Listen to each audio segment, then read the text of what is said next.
on a 25-30 minutes ensemble pour 30 minutes pour que vous puissiez nous projeter sur cette notion de tourisme de proximité qui n'est pas neuve en soi, mais qui est d'autant plus accélérée et prise en compte au niveau stratégique sur ces derniers mois. Et je vous laisse la main. Je vais arrêter le partage de mon écran. Hop, vous devez normalement avoir la main à votre tour pour partager le vôtre. Voilà.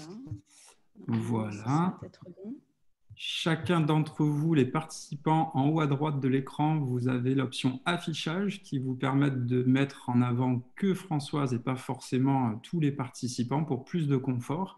Et Françoise, c'est à vous, rendez-vous. Alors, je me permettrai peut-être à un moment de vous dire qu'on est proche de 5 minutes avant la fin et je vous laisse démarrer. Ok, vous voyez le diaporama là? C'est parfait. Ok, super. Merci beaucoup Jean-Baptiste. Merci beaucoup pour votre invitation. Je suis ravie d'être là et je peux constater, s'il en est, que cette association est particulièrement dynamique.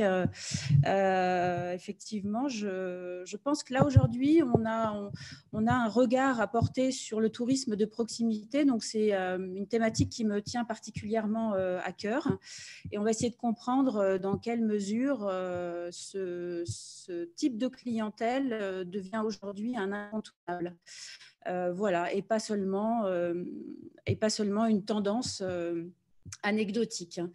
Voilà. Donc, on va rentrer tout de suite dans le vif du sujet avec une petite prise de hauteur sur la crise dont il en a été question. Hein. Mais là, la crise comme un accélérateur des transformations, à la fois d'un point de vue sociétal, hein, sur ce qu'on vit et les transformations qu'on vit au quotidien, et également comme un accélérateur des tendances déjà constatées dans le tourisme. Alors, juste je fais un petit aparté sur la crise comme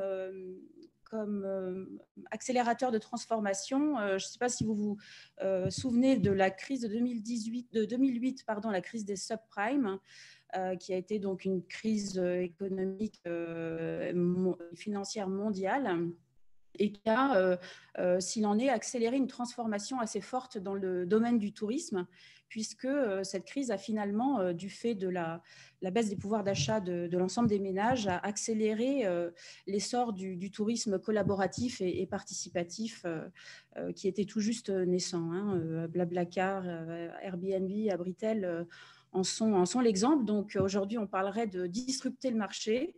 Un gros bouleversement en termes de commercialisation du tourisme du fait de l'arrivée de ces acteurs. Voilà, donc ça c'est pour une petite explication de contexte. Donc aujourd'hui, effectivement, les effets de la crise sanitaire sur la société, eh bien, on les constate. Alors, il en a déjà été question, donc on va passer assez vite, hein, bien sûr, sur notre consommation, hein, qui devient de plus en plus locale. On constate un fort engouement pour les circuits courts, hein, et ça se constate à la fois sur le plan de la consommation des articles de première nécessité, mais également à l'égard de la consommation à l'égard des petits commerçants. Et on constate justement cet élan de solidarité, alors qui a d'abord été marqué lors du premier confinement en faveur des soignants, mais là on constate une poussée très très forte en matière de solidarité en faveur de la consommation de proximité. Hein. Donc la notion de solidarité et de proximité sont des notions assez fortes des effets de cette crise sanitaire que l'on constate. Hein. D'ailleurs, je crois que dans la région, tout récemment, il y a une plateforme qui a été lancée par Bisca Grand Lac, Je consomme Bisca Grand Lac, et qui donc permet de mettre en valeur, en évidence, donner un éclairage à justement non seulement les producteurs, les restaurateurs locaux, mais également en termes de petits commerces, de valoriser l'offre du territoire et de favoriser l'accès à la commercialisation pour des commerces qui n'ont pas forcément de site internet, hein, tout simplement. Une autre notion fondamentale, un autre effet de cette crise sanitaire, on le constate tous les jours, c'est l'importance des relations humaines, hein, on le vit à travers ces visios qui n'en finissent plus parfois. On ressent d'autant plus le besoin de retrouver ses proches, sa famille, ses amis, les petits groupes dits affinitaires, hein, les fameux GIR, les groupes d'individuels regroupés que l'on constate dans le tourisme se développent et vont se développer encore plus, hein, le besoin de se retrouver ensemble. Et puis bien sûr, du point de vue de la nature, de l'environnement, du besoin de nature, de notre besoin exacerbé par le confinement et les 2 confinements maintenant, eh bien, cela va exacerber notre besoin de nous retrouver dans cette immersion nature, de besoin de ressourcement, d'oxygène. Voilà. Et en plus, c'est vrai que cette conscience écologique, si je puis dire, a été favorisée par la mise en pause de l'industrie et du tourisme, notamment très, très flagrante pendant le premier confinement. On a tous vu des images de Venise apaisée. On a vu également des photos de l'Himalaya qui étaient enfin visibles et non plus polluées comme... voilà, donc c'est des images qui ont été assez marquantes et qui, on peut dire, ont exacerbé notre conscience écologique. Et enfin, la transformation numérique, hein, donc là, on le constate tous les jours, bien sûr, avec l'avènement du télétravail, les visios, les formations à distance qui se sont multipliées, et puis les événements en ligne comme aujourd'hui, alors qui n'étaient peut-être pas envisageables de cette façon-là il y a un an. Donc, toute cette transformation-là, évidemment, le click and collect, ça va sans dire, tout le monde est complètement conscient que ça fait partie intégrante de la transformation numérique de notre société, le boom du sans contact, etc. Bon, bref, tout ça pour vous dire que ce ne sont pas des effets exhaustifs, hein, ça n'a pas la prétention de l'être, mais ça marque des transformations profondes de notre société et donc des besoins qui sont exacerbés. Voilà, je continue maintenant sur plus près de nous en matière de tendance, en matière de consommation touristique. Donc tout ça, il y a un petit écho en fait à l'évolution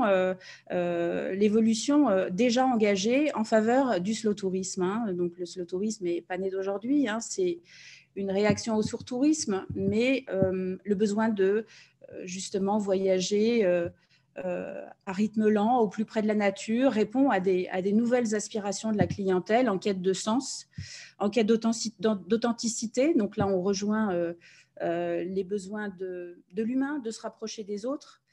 Et puis, l'engouement pour l'itinérance en fait partie, hein, voyager dans un mode doux et en profitant à la fois des autres et de l'art de vivre, un certain hédonisme, etc.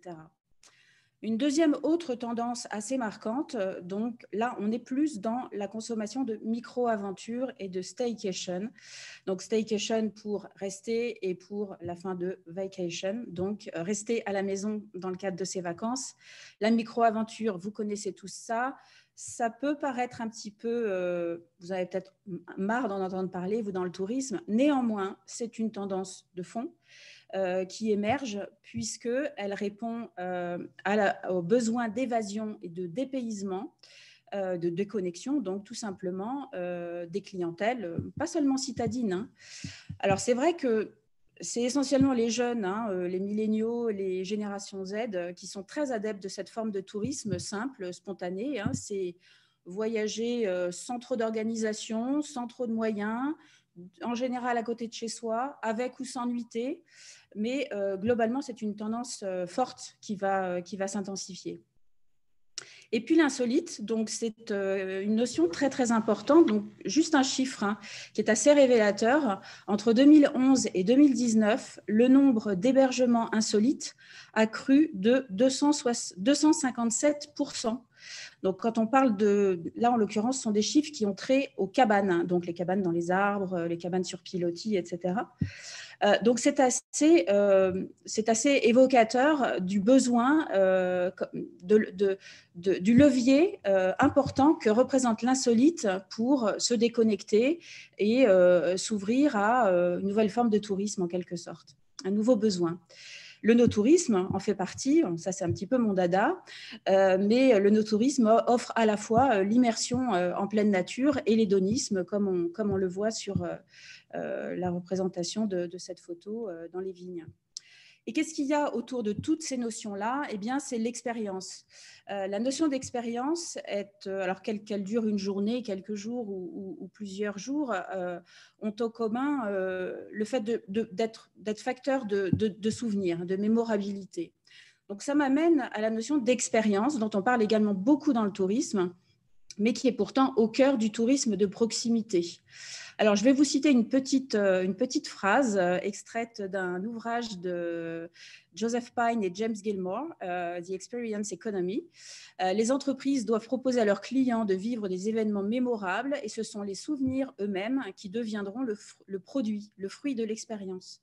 Donc, aujourd'hui, on ne veut plus seulement un service de qualité, on veut vivre des expériences fortes en émotion et à la hauteur du souvenir qu'ils laisseront. Alors, pour illustrer ça, j'ai choisi un exemple, là encore, qui fait partie de mon environnement proche, le monde du vin.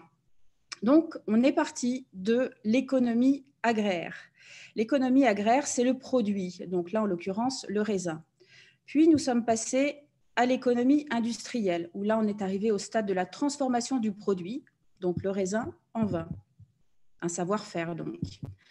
Ensuite, nous avons parcouru un petit peu de temps et on est arrivé à l'économie de service, illustrée ici par un caviste qui dispense ses conseils à une cliente. Voilà, conseils de consommation, accords mets et vins, etc. Et enfin, le dernier stade, celui dans lequel nous nous trouvons aujourd'hui, c'est l'économie d'expérience. L'économie d'expérience est bien ici matérialisée par un groupe d'individus en train d'échanger avec un producteur qui livre ses secrets sur son vignoble, sur ses produits, et ce groupe d'amis en train de partager un moment hédoniste autour de produits du terroir et de vin, tout en étant en immersion dans la nature, donc en même temps en se livrant à une expérience sensorielle. Voilà, cet exemple-là, pourquoi? Pour vous montrer qu'il y a pour les professionnels, que l'expérience est source de différenciation et en même temps source de création de valeur.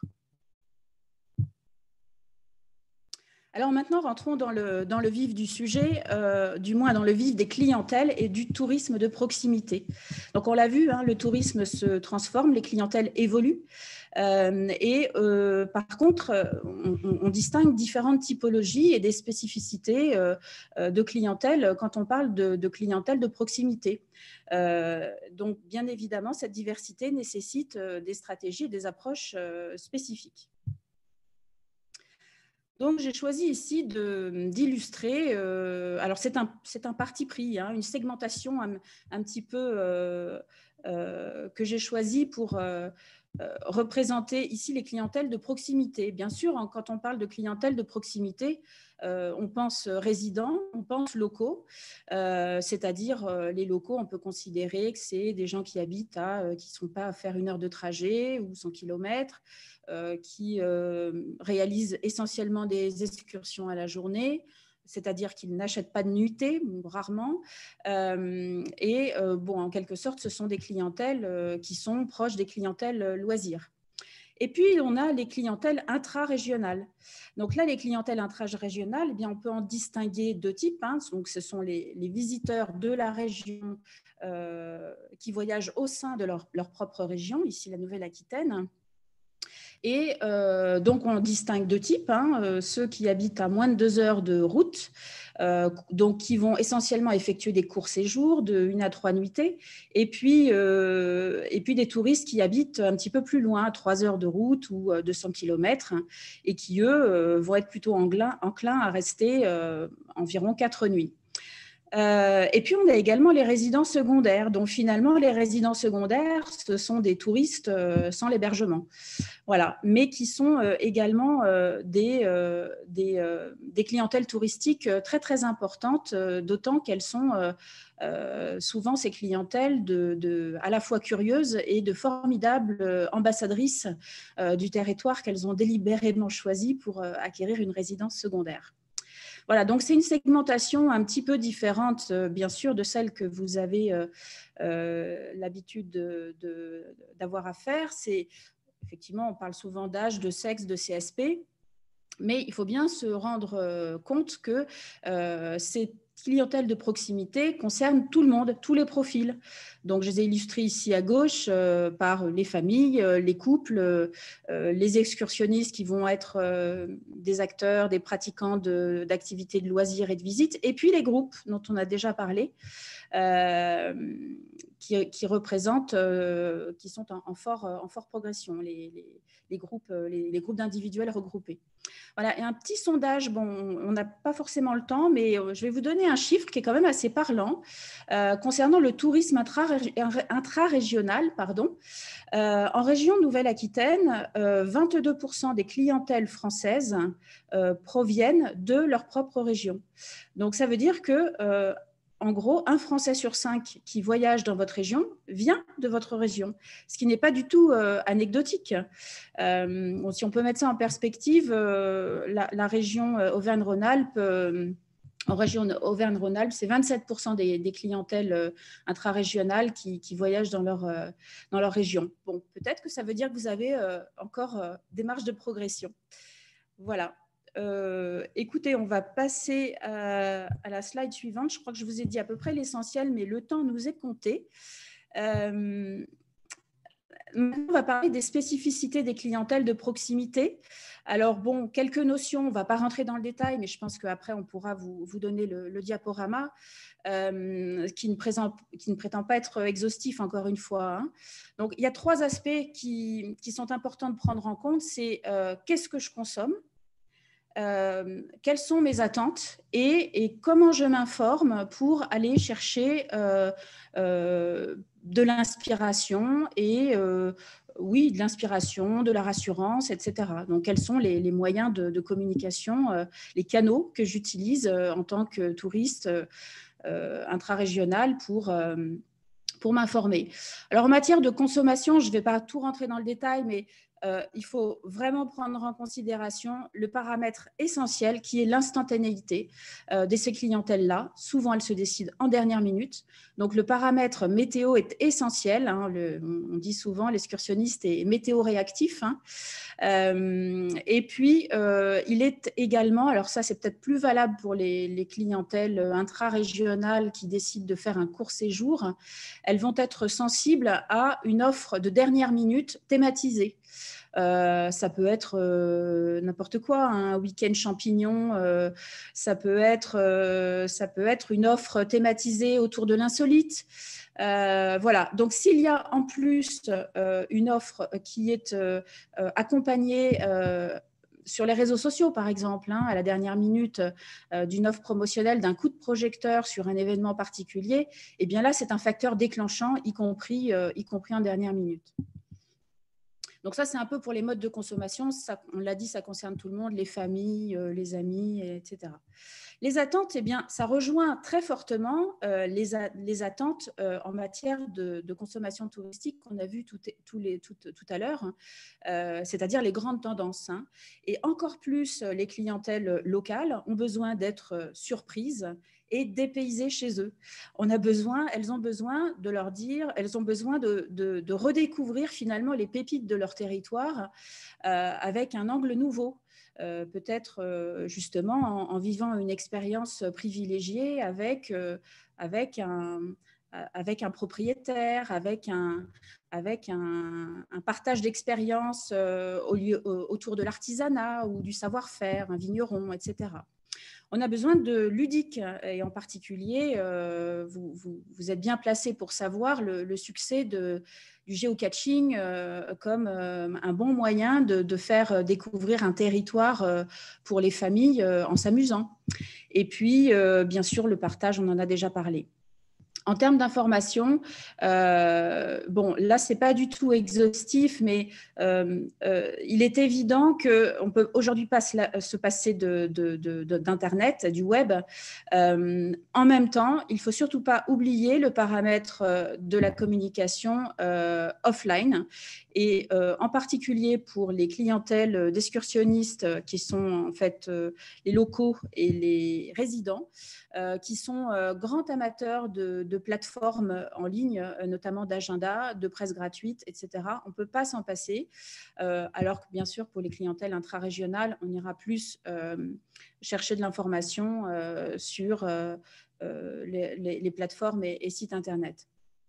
Je reviendrai tout à l'heure sur les réseaux sociaux, mais il est évident que les réseaux sociaux permettent d'avoir une capacité d'adaptation et une réactivité absolument essentielle en matière de communication. C'est ce qu'on voyait tout à l'heure sur le paramètre météo-réactif et promo-réactif. Hein. Donc, il faut user et abuser des réseaux sociaux pour toucher ces clientèles qui vont aller s'informer sur les réseaux sociaux. Voilà. Alors bon, vous l'avez bien compris, hein, il y a des spécificités pour ces clientèles, pour cette forme de tourisme qui nécessite de définir une stratégie pour séduire ces clientèles, pour les capter et pour les fidéliser. Donc, on va passer très rapidement cette slide, mais en fait, on joue sur deux paramètres essentiels. On joue d'abord sur l'offre, avoir une offre adaptée à ces clientèles, des offres adaptées à ces clientèles. Et le deuxième paramètre, c'est donc avoir un plan de communication adapté. Concernant l'offre, vous avez au sein de la Nouvelle-Aquitaine une démarche qui s'appelle SADI, hein, que vous connaissez sans doute très bien, le schéma d'accueil et de diffusion de l'information, où le client est le point de départ pour travailler sur l'offre d'accueil, entre autres. Là, en l'occurrence, il s'agit de l'offre produit, packagée, etc. Pour cela, je vous présente très rapidement deux outils. Un outil qui s'appelle les personas. Il s'agit de créer des clients virtuels, mais en rentrant dans le détail de leurs besoins, leurs attentes, comment ils fonctionnent, etc. Bien sûr, des personas, il faut en construire autant que vous avez de diversité de clientèle. Donc ça, c'est propre à votre environnement, hein, rural, plutôt citadin ou pas. Et puis, à partir de ces personas, eh bien, on creuse et on passe à la deuxième étape qui est la matrice proposition de valeur. C'est un outil qui permet justement là de rentrer dans le détail des aspirations clients, des bénéfices qu'il attend quand il cherche à une réponse en termes de consommation touristique. La cerise sur le gâteau, qu'est-ce qui va être l'élément déclencheur? Et au contraire, quel frein il peut avoir, quelle réticence il peut avoir à passer à l'acte, c'est-à-dire à acheter, à consommer de la prestation touristique sur votre territoire. Et en effet miroir, eh bien, on a sur la droite le segment de la proposition de valeur qui va chercher à satisfaire chacun des points et à lever les éventuelles hésitations de la part des personas. Enfin, donc, on en a déjà parlé tout à l'heure, donc je vais passer rapidement. Non, un peu trop rapidement. Le plan de communication, donc, on en a parlé, le offline et le online. Donc, la première colonne, vous le voyez ici, les réseaux sociaux, bien sûr, en font partie. On ne parlera jamais assez de l'importance de l'Instagrammable comme vecteur de souvenirs et comme pouvoir de viralité en fait sur les réseaux sociaux. Par contre, je voudrais juste faire un petit focus ici sur l'importance de définir un plan de communication ciblé et donc de bien travailler son fichier client, d'avoir un outil de GRC assez fin et notamment de le travailler, de le qualifier pour enrichir sa base de données justement avec une segmentation peut-être par cercle de proximité immédiate, de moyenne proximité ou de proximité élargie, de façon à pouvoir, pourquoi pas, entreprendre des opérations de web marketing très, très ciblées. François, je Donc, me les permets de enjeux brancher de… je me Oui, permets de brancher le micro juste pour vous faire un petit point timing, puisqu'on a décalé oui. un petit peu en décalage pour vous. On se donne 5 minutes de plus pour donner les quelques exemples et pour pouvoir respecter le timing pour les participants. Ça marche très bien. Je vais essayer de faire vite. Donc, les enjeux du tourisme de proximité, on va passer tout de suite à la slide suivante. Vous les avez compris, c'est un petit récap en fait sur une conjonction de facteurs en ce moment. Pourquoi maintenant? Pourquoi ce n'est pas anecdotique? Eh bien, parce que déjà, il y a un contexte favorable, on l'a vu, par rapport aux effets de la crise. Oui, il faut bien qu'il y ait du positif dans cette crise. Et puis, comme accélérateur de transformation, et puis des tendances de marché qui sont profondément ancrées et qui vont donc être exacerbées. Et puis, c'est vos atouts aussi, bien sûr. Les atouts en termes de diversité, de variété, de taille de territoire. La région Nouvelle-Aquitaine, première région préférée des clientèles françaises, avec 20%, et première destination pour les séjours réalisés en environnement rural. Donc ça, ce n'est pas du tout anodin, compte tenu des tendances de consommation touristique très orientées, slow tourisme, expérience, etc. Donc c'est des vrais atouts. Et puis enfin, on en a déjà parlé, la forte émergence des mini-groupes. Les principaux enjeux pour vous, ils sont de deux ordres pour vous, destinations touristiques. C'est d'abord de favoriser l'attractivité et le rayonnement de la destination en renforçant l'identité de vos territoires, en créant du lien. Ça, c'est la quatrième fonction régalienne de vous, Office de tourisme, c'est créer du lien entre vos acteurs, les résidents, les touristes, créer du lien sur votre territoire. Et puis, on a parlé de solidarité tout à l'heure, et s'appuyer sur un réseau d'ambassadeurs convaincus, parce que, sans être chauvin, mais quand même, on aime bien valoriser l'endroit où on vit, ou notre région, auprès des amis ou de la famille de passage. Donc, c'est un formidable vecteur de rayonnement que de travailler avec les clientèles de proximité. Et puis, le deuxième enjeu principal, c'est le développement de l'activité touristique de vos territoires, parce que travailler avec des clientèles de proximité permet de mieux répartir les flux sur le territoire, bien sûr de favoriser le travail à l'année, étaler les fameuses ailes de saison. Bon, alors ça nécessite quand même d'animer son territoire. Ça veut dire qu'il ne faut pas juste se contenter de faire des animations pendant la période estivale. Les clientèles de proximité attendent qu'on se renouvelle, qu'on renouvelle son offre, et puis qu'on s'adresse à eux avec des offres spécifiques. Bon, j'aurais des exemples à citer, mais on n'a pas trop le temps.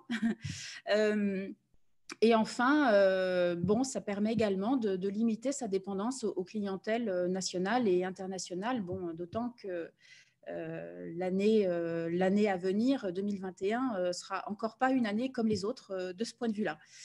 Voilà. Donc le but, c'est effectivement aussi de multiplier les séjours et finalement d'actionner une certaine transversalité entre le tourisme individuel et le tourisme de groupe, favoriser la fidélisation pour que les gens viennent peut-être une fois en excursion et reviennent en court séjour, et pourquoi pas plusieurs fois dans l'année, et pourquoi pas en long séjour à 300 km de chez eux. Voilà pour les enjeux. Quelques exemples pour terminer. On en a parlé, la micro-aventure avec le site de référence Chiloé en la matière. D'autres exemples qui sont donc Enlarge Your Paris et le site Staycation. Bon, ça, de toute façon, vous pouvez tout à fait vous inspirer aussi du mode de communication qui est utilisé pour capter ces clientèles-là. Un air de Bordeaux, ça fait déjà, vous connaissez très bien, forcément c'est sur votre territoire, mais c'est vrai que la métropole de Bordeaux était assez pionnière, en tout cas, a une vraie démarche stratégique à l'égard de ces clientèles de proximité, et c'est un vrai succès, ça répond à des vrais besoins des métropolitains. Ils ont fait d'ailleurs je crois, des efforts commerciaux à destination des clientèles intra-régionales avec des offres d'hébergement touristique à Bordeaux, des offres particulières à destination des clientèles intra-régionales. Voilà, c'est le cas également de Lyon, qui a fait un pass de visite spécifiquement ciblé pour les résidents. Là encore, vous pourrez aller voir sur le site web. Et puis, alors je finis juste par un petit événement qui me tient à cœur, puisque j'ai contribué à le créer pour le compte de l'Office de tourisme de Corançon-en-Vercors. C'est un événement slow tourisme prônant les activités de pleine nature, les atouts gastronomiques du territoire. C'est un événement spécifiquement dédié dans le cadre de la diversification touristique du territoire et ciblant les clientèles de proximité régionales. Voilà. Écoutez, je pense que je vous ai dit l'essentiel. Je suis désolée d'avoir un peu débordé. Je serai à votre disposition tout à l'heure, éventuellement, pour répondre à vos questions et apporter quelques précisions. Merci Françoise. Bah, vous n'avez pas débordé, vous avez complètement respecté votre timing. Vous aviez évoqué 30 minutes, c'est juste qu'il y a eu un petit décalage à l'allumage au tout début, mais là on est tout bon. J'ai pas vu passer, je regarde les collègues si ça se manifeste, mais je n'ai pas vu forcément passer de questions dans le chat. En tout cas, merci pour cette présentation. Le tourisme de proximité, en effet, ancrage de tendances qui existent, mais une vraie méthodologie pour aider les territoires, les opérateurs à bien prendre en compte et à bien redéfinir de ce qu'ils appellent leur tourisme de proximité, parce que les accessibilités au territoire peuvent varier, donc à 1 heure, à 1 heure et demie, à 30 minutes, en train, en vélo, chacun va avoir une zone de chalandise derrière ce tourisme de proximité à redéfinir, avec l'outil Persona ou autre qui a été évoqué pour voir un petit peu qu'est-ce qui peut être l'élément déclencheur. Et le challenge des prochains mois et challenge de ces prochaines années à moyen terme, de voir si cette offre est adaptée aussi à ce tourisme de proximité, si les territoires s'adaptent et peuvent s'adapter à ce tourisme de proximité qui s'inscrit sur l'année, qui est là en 4 saisons, où il y a des gros enjeux de fidélisation. Donc pas mal de challenges que vous avez évoqués et de belles perspectives aussi pour les offices de tourisme, à la fois sur l'adaptation de leurs offres, mais surtout dans l'adaptation de l'accompagnement des professionnels à passer ça. Et on voit émerger là. Vous évoquez la notion de solidarité, on voit émerger beaucoup d'actions.